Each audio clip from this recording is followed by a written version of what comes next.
Good evening everyone and welcome to the meeting of the Heatons and Reddish Area Committee this evening on the 2nd of December 2024.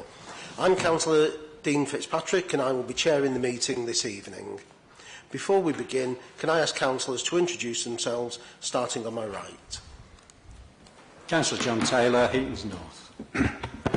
David Sedgwick, also Heatons North.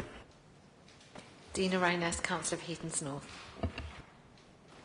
Rachel Wise, Councillor for Reddish North. Holly McCormack, Councillor for Reddish North. Sue Broomhead, Senior Planning Manager. Jenny Regan, Planning Officer for Heatons and Reddish. Charles Yankaya, Democratic Services, and Tom Crew, Democratic Services. Councillor Colin Foster, Heatons South. Councillor Claire Bear, Heatons South. Gary Lawson, Councillor for Reddish South. Good evening, I'm Councillor Liz Cricks, Councillor for Reddish South. Yeah, good evening, James Frizzell, Councillor for Reddish South. Thank you very, very much, everyone. So let's continue with the business this evening. I've been asked to read out the following statement by the Planning Department. Members might recall that the Council was selected to be part of the Government's Design Code Pathfinder programme. After a competitive procurement process, we have now selected the preferred consultant and work has begun on the project. One of the key aims of the Design Code project is to reduce opposition to new developments by empowering local communities to set standards that they expect all new development to meet by winning hearts and minds. To achieve this aim, the project will include a series of engagement exercises with local residents and stakeholders to gain their views and will include a mix of in-person and online events. Early engagement will begin over the coming weeks and members will be informed upon commencement. Okay, moving forward then, so we move into the agenda. First of all, item number 1 is the minutes. And the minutes of the last meeting held on the 28th of October 2024 approved as a correct record. Agreed. Thank you. So I will now sign the minutes.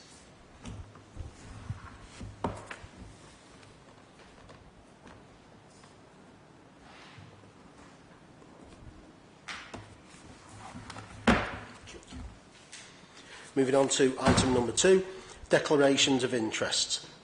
Do members have any declarations of interest on any items on the agenda for this meeting? Thank you, members. So moving forward, item number 3, urgent decisions. Charles, do we have any urgent decisions to report since the last meeting of the committee? No, Chair. Thank you. Item number 4 is community engagement. Sub-item 1, Chair's announcements. There are none. Sub-item 2, neighbourhood policing. We have had apologies from the neighbourhood police for tonight's meeting. We welcome any questions or issues from the committee and members of the public that will be fed back to the inspector following the meeting by Democratic Services. Members, do you have any questions or issues that you would like to raise with the neighbourhood police team? Councillor Taylor first, please. Yes, I spent some time looking in detail at the full council meeting, the most recent one, and I formed an impression from that the police actually were much more active in the south of the borough than they are around here. I can't remember when the last time we had a member of the police force come and address us here, and I think that that's remiss, and I'd like the evidence to be collected, and if it validates what I've just said, that we actually sit down and have a bit of a discussion about what we plan to do about it. Thank you. Any other members? Thank you, members. I would now like to invite members of the public to raise any issues which they may have. Do we have anyone who would like to speak? Thank you. That concludes the neighbourhood policing item. And Charles, can we feed that back to the police, please? Thank you. Sub-item 3, public question time. Charles, do we have any public questions this evening?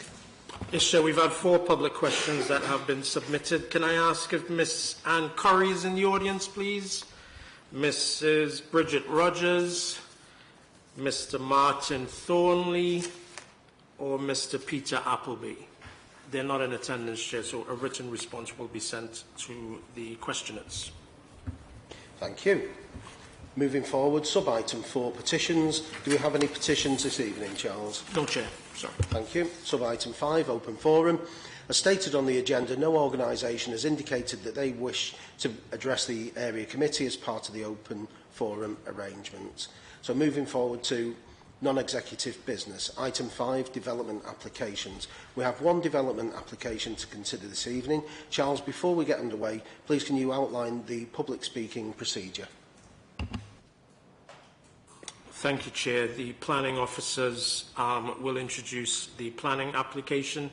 Councillors can then ask questions of the planning officer relating to the planning item, and then the Chair will invite those that have registered to speak both in objection or in support of the application for a maximum of 3 minutes each.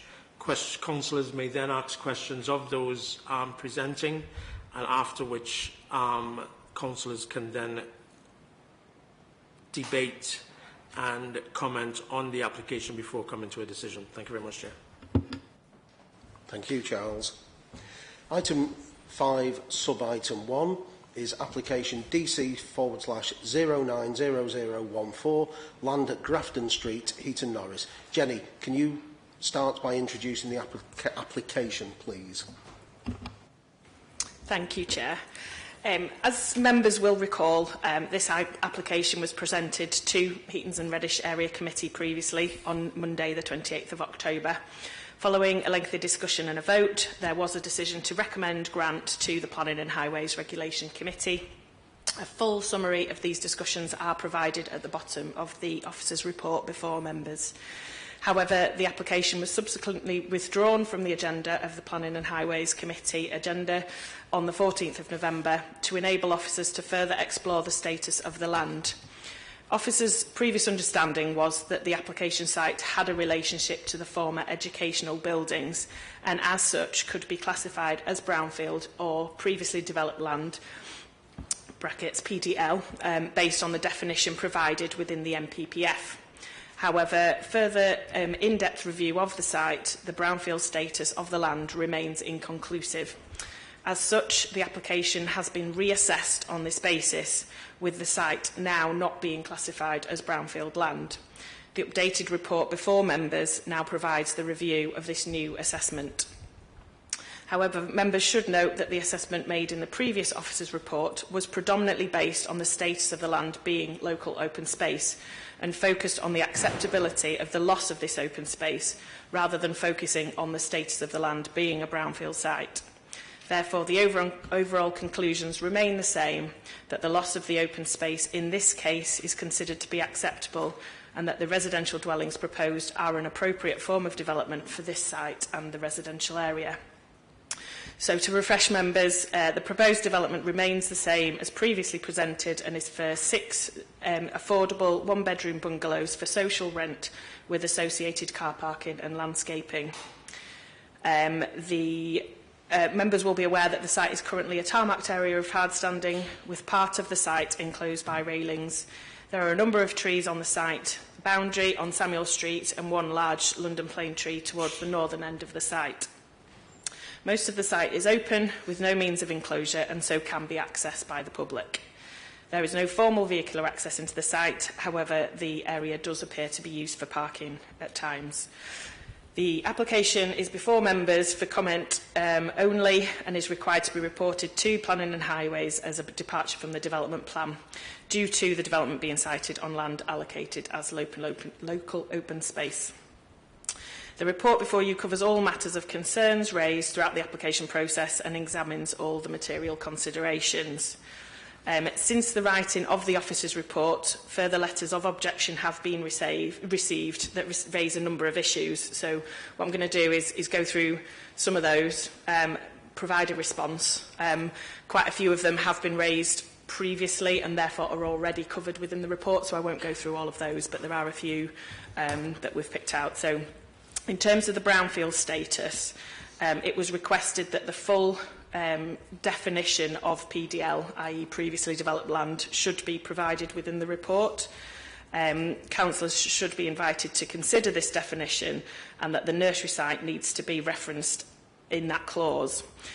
Request was made for the date when it became Brownfield, and another comment was that the land has never been built on and as such cannot be classified as Brownfield.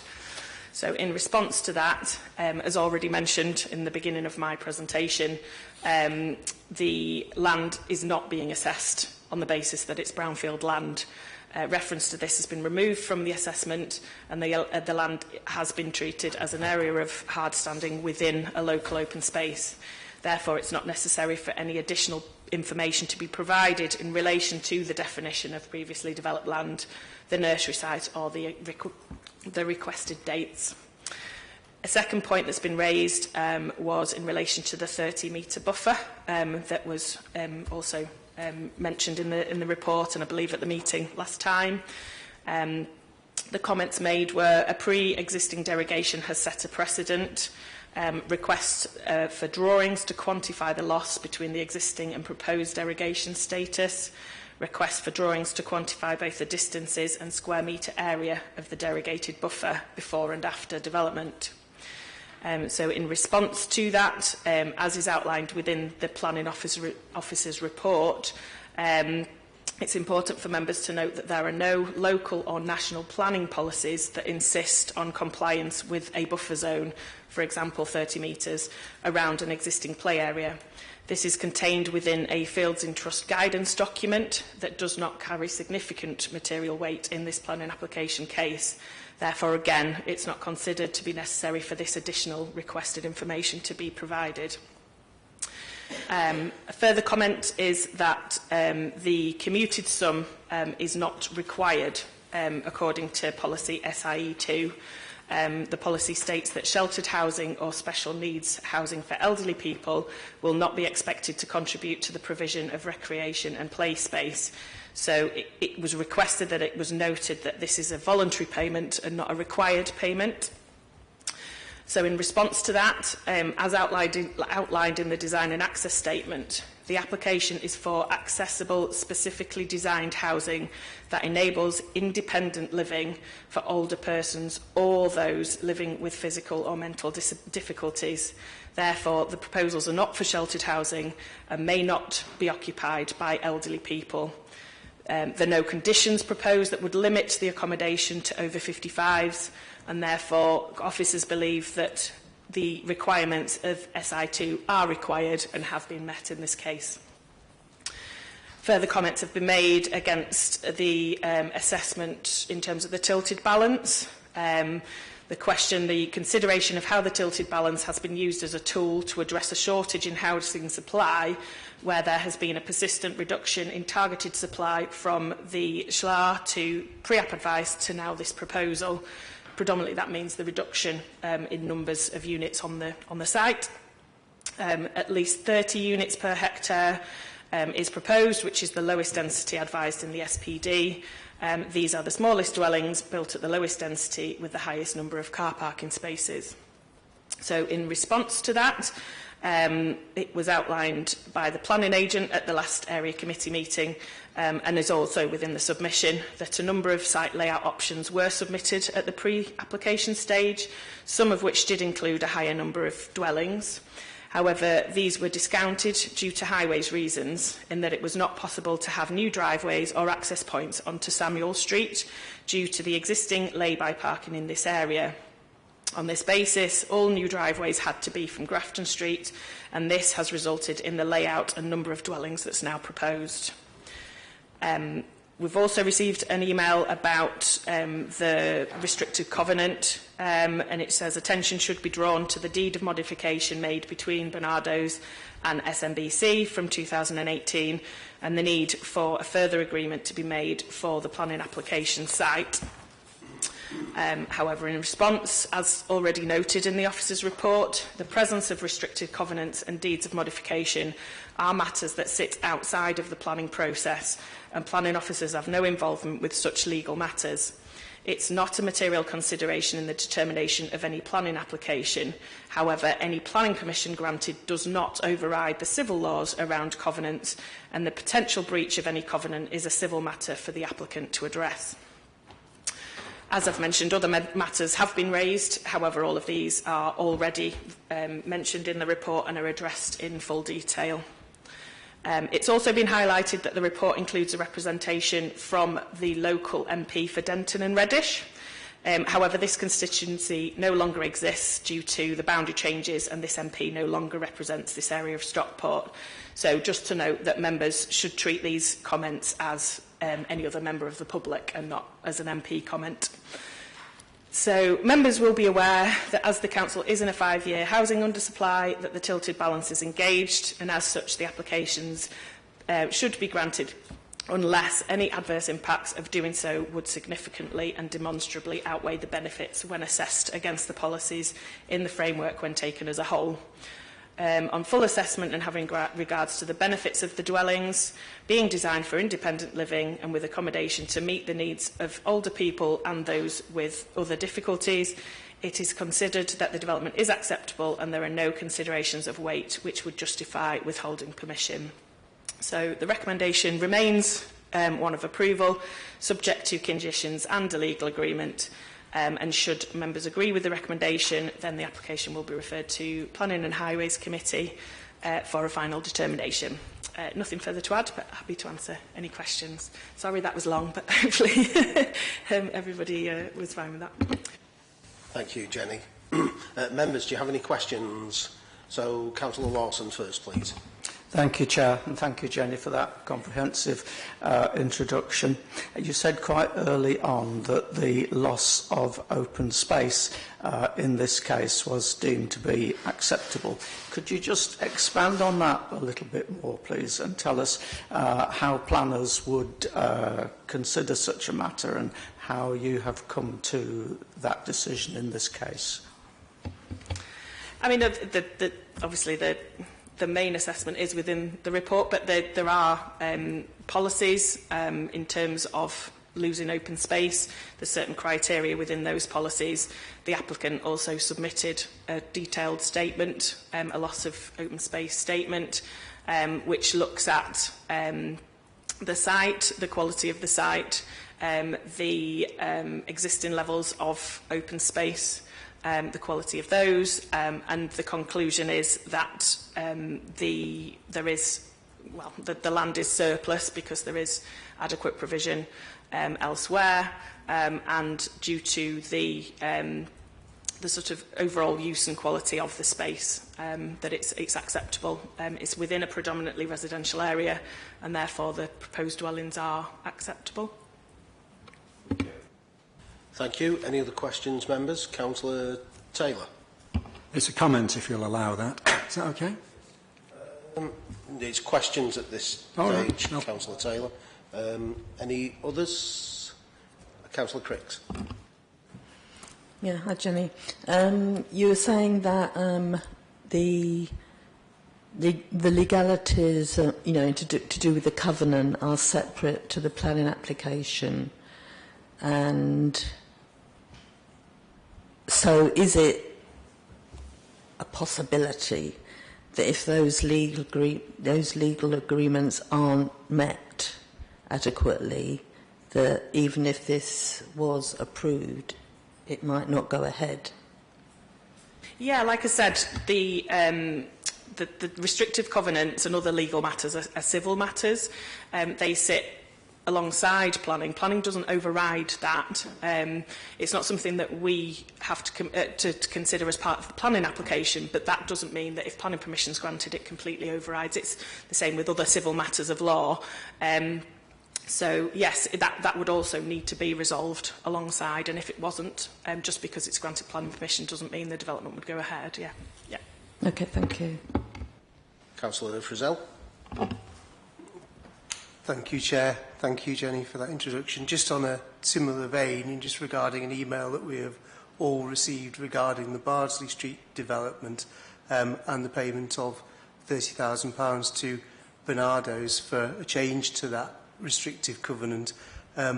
clearly that was to do with the planning. So can you sort of explain to me, you know, if they're two distinct things, and there's, you know, there's not something like this going to happen in this instance, you know, why did it happen in that instance?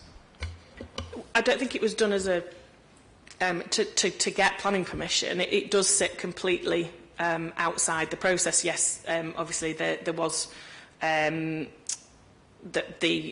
restrictive covenant had to be amended to allow that development to take place, but that sat outside the planning process. It wasn't a determining factor in the planning process. So it was given planning permission, but it was also that the restrictive covenant was then amended, and that was, like I say, that was done completely outside the planning process.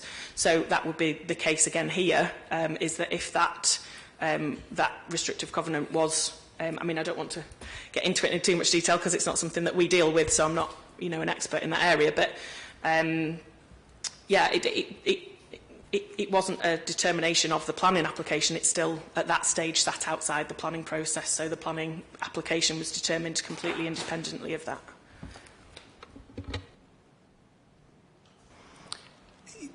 I'm just a little bit confused then, if it's all separate things and, you know, this isn't going to happen. In this case, there's going to be no amendment to the covenant, you know, that it's just going to go ahead without amendment, without an exchange of funds. You know, why did it happen in that instance with Bardsley Street? That's my question, really. No, sorry, I didn't say that it didn't happen and isn't going to happen in this case. I'm just saying that if the restrictive covenant isn't resolved in this case, then it wouldn't proceed. But I'm not saying that it won't, because, again, we're not involved in that side of things. So it may well happen in this case as well. I don't know. Thank you, members. No further questions? Okay. Moving forward. So I understand that we have two registered persons to speak on this planning item. Can I invite Mr Chris Yates up to the mic, please, to speak in objection to the item, and Charles will explain the timings and so on. Thank you, Mr Yates. You've got 3 minutes and your time will start when you begin to speak, and I'll give you 30 seconds head up just before you finish. Thank you very much.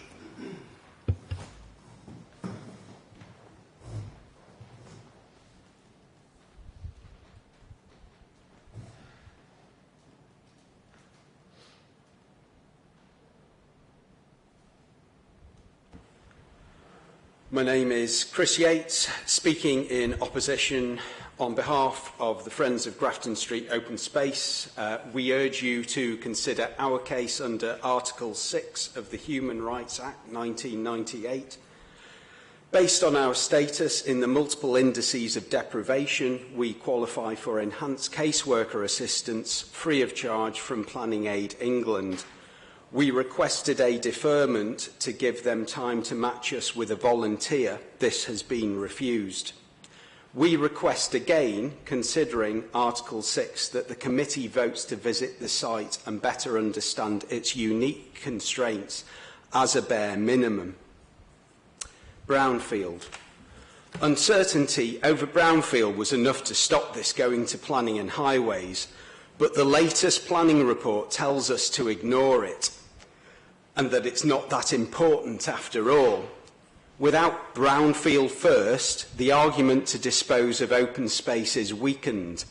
There is no passing the housing delivery test, and PPF paragraph 124 to give substantial weight to Brownfield sites is no longer relevant. Surplus. If there was no question over open space, this patch of land would have 24 apartments on it in the blink of an eye. But there is a big question over this. We are in the lowest living environment decile. That's the lowest 10%. The Stockport Open Space Assessment of 2017, the same one that's in the planner's report, states that Heatons and Reddish has the least provision for children and young people, paragraph 172. The 30-metre buffer rule. Our open space and play petition was on point. This is a potentially damaging shift in policy. The buffer and the overlooking risk cannot be understood without a site visit. You need to visit site. They cannot be quantified without drawings. There is no comparison with other precedents described in the report, other parks that have been described. We believe that the harms significantly and demonstrably outweigh the benefits. What are the benefits? In the SHLAA in 2017, the benefit would have been 8 units. Remaining, please. 2 years later, the pre-application advice would have been 7 units. It's now 6 small units, no public domain, and 1 garden that the Airbus Eurocopter could be parked in. Removing PDL status, to sum up, removing PDL status erodes the pro-development argument. Heaton Norris is in space deficit, not surplus, and the buffer zone and overlooking need a site visit and drawings. Thank you.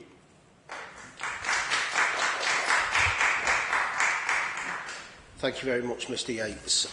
Members, do we have questions for Mr Yates? Okay. In that case, Mr Yates, you're welcome to go back to the audience. Thank you very much for your presentation. I was kind of hoping for some questions. I'm surprised that you didn't get any, to be honest with you. I was hoping Councillor Taylor would have had some for me. Thank you. I often look there first, but thank you very much. Thank you. To be a tad more patient. Thank you. Can I now invite Ms Eleanor McCallum up to the mic to speak in support of the item, and Charles will again explain the timings and so on. Thank you. Similarly, you've got 3 minutes. Your time will start when you begin to speak, and I'll give you a 30 seconds heads up before the end. Thank you very much. Hi, my name is Eleanor McCallum from Potsoni Architecture, the architects for the project. I spoke in support of the application for 6 bungalows for later living to the area committee in October. At that meeting, I was asked if the development site was a brownfield site, and I said it was. We've looked carefully at the definition. The semi-public nature of the site means that it can't be definitively determined to be brownfield, even though it falls within the curtilage of a previous developed site. Therefore, we've changed our stance. The site is local open space, not brownfield land. However, as outlined in the officer's report, the site has been considered as local open space in the assessment, so the development meets the policy requirements. Therefore, the overall conclusion remains the same, that the loss of open space in this case is considered to be acceptable. That the residential dwellings proposed are an appropriate form of development for this site and a valuable contribution to the Council's 5-year housing supply. Thank you. Thank you very much. Members, are there any questions for Ms McCallum from the committee? Councillor Taylor. You've indicated a change of tune during the delivery. Did that come as a surprise to you when you delved into the background circumstances? Yes, it did, and it was the intricacies around whether the space was semi-private, so whether it was fully enclosed or not, that was the determining factor. Otherwise, we would have normally thought it would have been brownfield. So yes, it's quite a detailed analysis. Thank you. Any further questions? Councillor Cricks, please. You might not be able to answer this question, but does what you found out about it not being a brownfield site, does that make the legal agreements which are yet to be made more complicated, would you say? I don't believe so. I think it's just to do with the covenant, so it'll be a separate legal matter. Okay, thank you. Any further questions? Okay, thank you very much, Ms McCallum. You're welcome again to go back to the audience. So, members, I will now open for debate. Do you have any comments? Councillor Block? Thank you, Chair. I'm glad we've had some clarification on the brownfield site issue and also on the question of the covenant.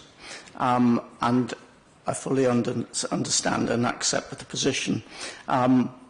But I hope the committee will understand that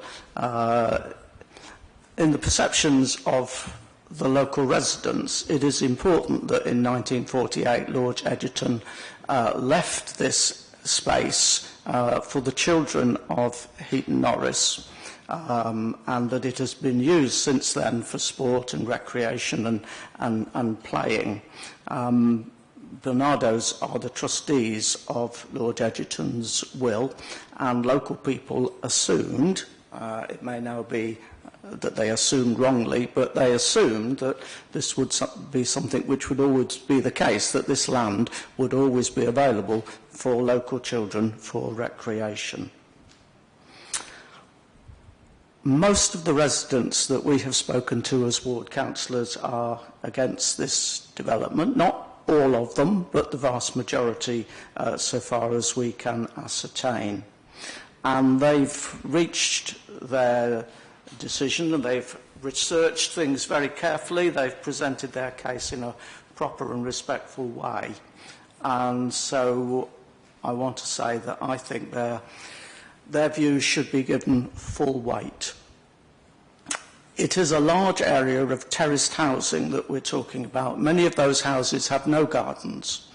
And I do respect what Jenny says about other local space in the area, but to be honest, apart from the very small park, there is no other local open space which is easily accessible. And this area also has a dearth of tree cover, and as we know, if this application goes ahead, we lose the large plane tree. I know it's just a piece of tarmac at the moment, but if you think of what it could become in the future for residents of this built-up area, it seems to me it has a great deal of potential, and the residents are committed to helping to maintain it. I assure the committee that I fully understand the need for housing. In recent weeks, I've dealt with 2 cases of homelessness, and I've spent a lot of time on the question of housing and its conditions and the need for more housing. And I don't think I've ever before voted against a development that has come before this committee. But I believe that our role as councillors is, on the one hand, not to always do what residents want, and on the other hand, not to always do what officers might recommend us to do, but our role is to weigh up the situation carefully and come to a balanced decision.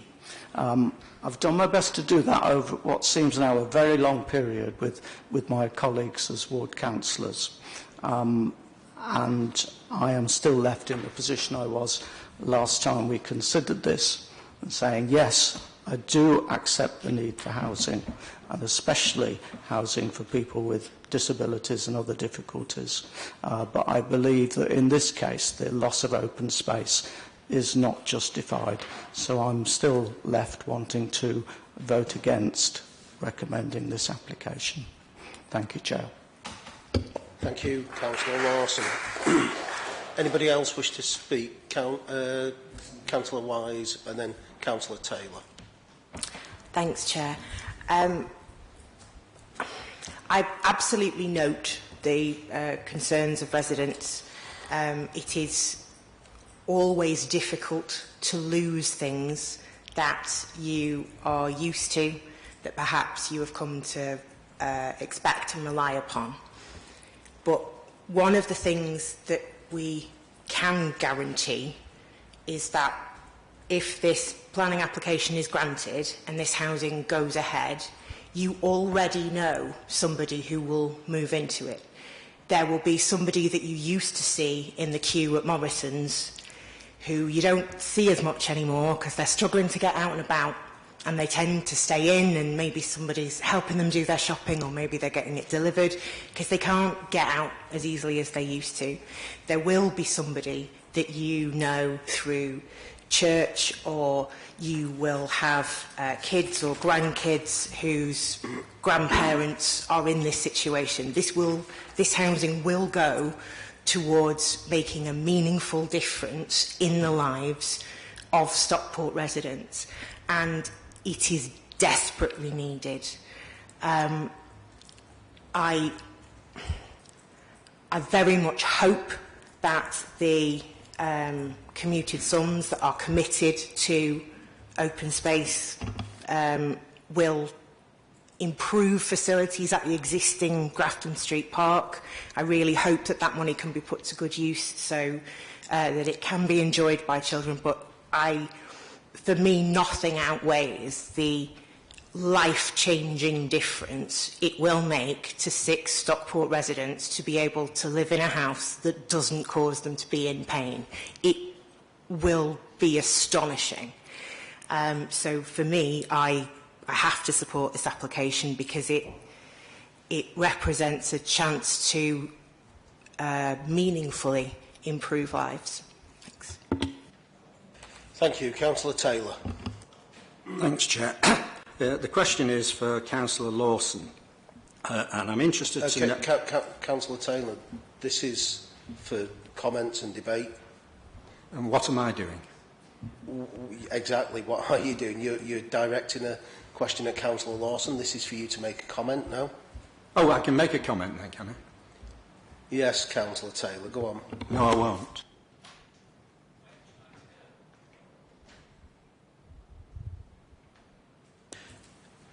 Members, does anybody else wish to make a comment at this stage? Councillor Frizzell.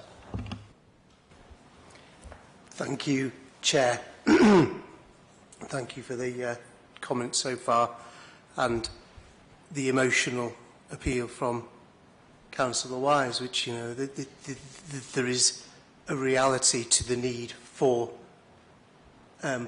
social housing, the desperate need for social housing in Stockport. You know, there's a massive shortage, and especially social housing of this type. You know, I do not disagree with that need. However, you know, making a huge impact, you know, I'm also would like to just appeal to the emotions of the committee. You know, it might make a huge impact to the lives of 6 people. You know, I'm thinking about what will be the impact to the lives of 1,200 people, you know, who live in this area. Just to sort of sum up, you know, everything that Councillor Lawson has said, yes, you know, this is what we've been through for a very long time with this application. But now the latest report is saying that despite this being a departure from the development plan, you know, this is designated as open space, and it, you know, really, you know, barring obviously the caveats that are in the UDP, that it shouldn't be really built on, despite the fact that it's no longer classed as Brownfield site. It's not classed as previously developed land anymore.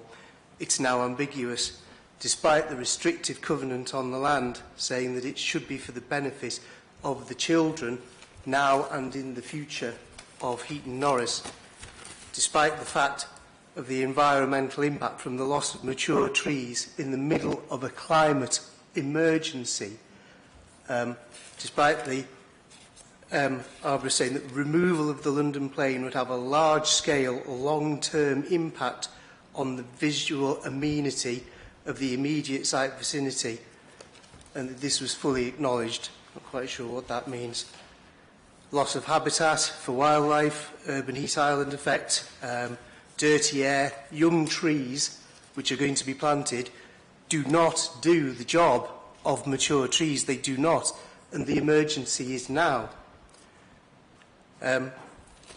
Regarding the fact that it's tarmac, you know, this should have been improved a long time ago, you know, for the people of Heaton Norris, who often say that they feel left behind by this council, and, you know, this treatment to me seems like further evidence of that.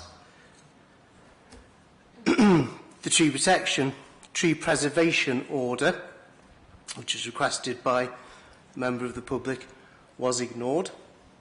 I do understand the reasons for that, but nevertheless, you know, the requests from the public are just being sidelined to get this steamrolled through. Despite the fact that a resident of Denton and Reddish said that this site was wholly unsuitable for a development of this kind, despite the fact that there is a petition with 331 signatures saying that this should not go ahead, despite the fact that the buffer zone is going from 30 metres down to 3 metres, and that there is a risk of overlooking from the play equipment, despite all of these things, all of this, despite that, we want to do it. And I say we because this is not a developer, this is not a third party. This is Stockport Homes, which is the arm's length management organisation of Stockport Council. This will have a long-term detrimental impact on a lot of people, which to my mind does not, the benefit to those 6 people. And benefit it is, but it doesn't outweigh it. Thank you, Chair.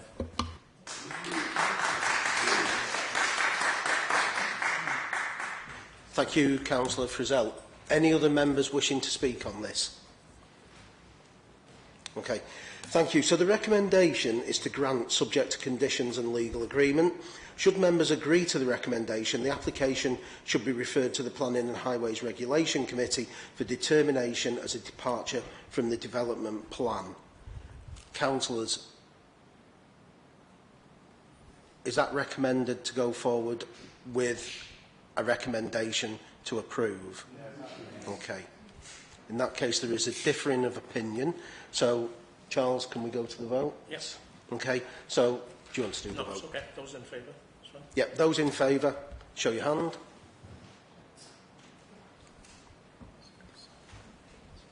Yes. And those against? It's carried, Chair. Recommendation up to Planning and Highways to grant. Okay, thank you very much, committee members, and also members of the public who step forward, people who step forward, sorry, I should say. The recommendation is for that to go forward to the Planning and Highways Regulation Committee with a recommendation to grant.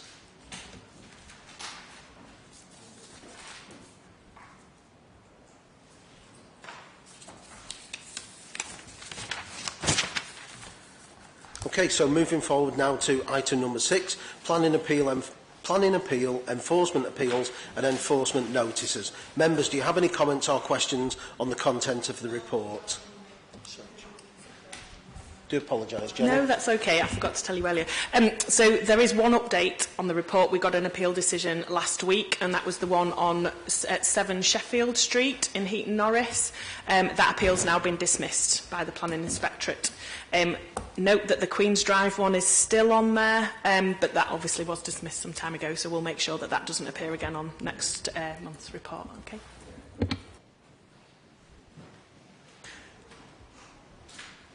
Thank you. So, members, we've been asked to note the report, so I will move on. Moving on to executive business. Item 7, Harrogate Road and Finsbury Road, Reddish. The report seeks approval of the no waiting at any time restrictions at the junction of Harrogate Road and Finsbury Road in Reddish. Members, do you have any comments or questions? Councillor Wise. Thanks, Chair.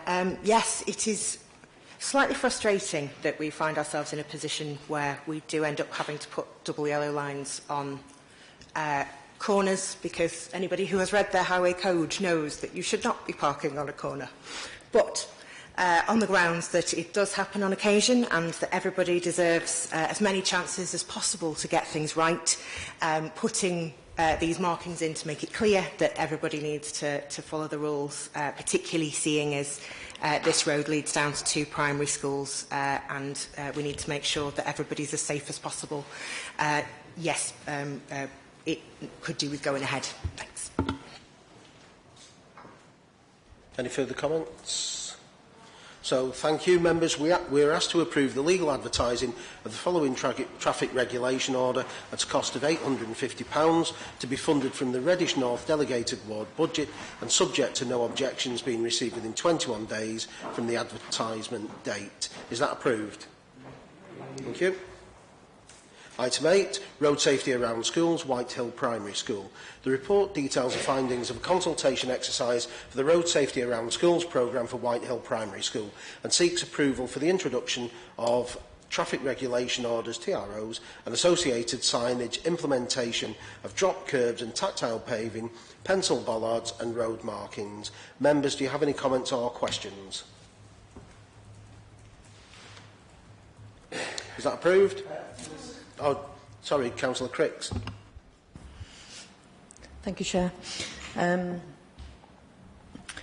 Yeah, and this is, I mean, this report is pretty much like the last report, is primarily about safety for school children. And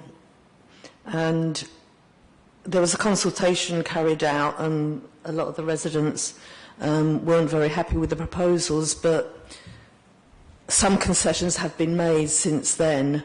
The double yellow lines on the corners have been reduced to 5 metres so that residents can have more space to park their cars, and also some of the proposed restrictions will now only operate at school pick-up and drop-off times. I know with the last the report on Grafton, we was talking about listening to residents' concerns. Yes, I'm sure the irony hasn't escaped you. But in this instance, we're talking about there has been some concessions made since the original proposal, and also we are talking about child safety, and we've spoken to the head of the school, who is very concerned about the safety of his children. So that's the reason we're recommending this proposal. Thank you. Thank you, Councillor. Any further comments? Okay, so is that approved? Fantastic, thank you. Item number 9, progress on area committee decisions. This report is for noting. Members, do you have any comments or questions on the content of the report? Thank you. So that brings us to the end of the business on the agenda for this evening. Thank you for your attendance tonight, and for those of you joining us online. We hope you enjoyed our meeting. The next meeting is being held on the 27th of January. So I look forward to seeing you then. Have a wonderful festive season. All the best for Christmas and the New Year. Good night.